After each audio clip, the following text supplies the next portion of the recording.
আল্লাহ তাআলা টিকটিকি কেন সৃষ্টি করলেন?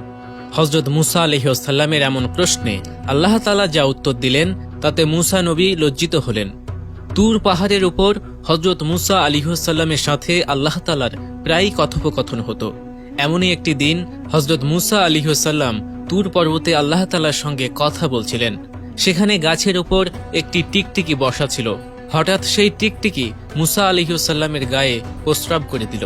এতে মুসা আলাইহিস সালাম অত্যন্ত রাগান্বিত হলেন এবং সঙ্গে সঙ্গে আল্লাহ তাআলাকে প্রশ্ন করলেন। তিনি আল্লাহ তাআলাকে বললেন, হে আমার রব, আপনি এই টিকটিকিকে কেন সৃষ্টি করেছেন? টিকটিকি তো মানুষের কোনো উপকারেই আসে না। আল্লাহ তাআলা জবাবে বললেন, হে মুসা, কিছুদিন আগে তোমার মতো এই একই প্রশ্ন টিকটিকি করেছিল। হে আমার মালিক, আপনি মুসাকে কেন সৃষ্টি করেছেন? মুসা তো আমাদের কোনো উপকারে আসে না, এমনকি আপনার কোনো বাণীও আমাদের শোনায় না। এ কথা শুনে হযরত মুসা আলাইহিস সালাম অত্যন্ত লজ্জিত হলেন। তখন আল্লাহ তাআলা বললেন, আমি কোনো প্রাণীকে কারণ ছাড়া সৃষ্টি করিনি। প্রতিটা প্রাণীকে কোনো না কোনো উদ্দেশ্যে সৃষ্টি করা হয়েছে। সুবহানাল্লাহ।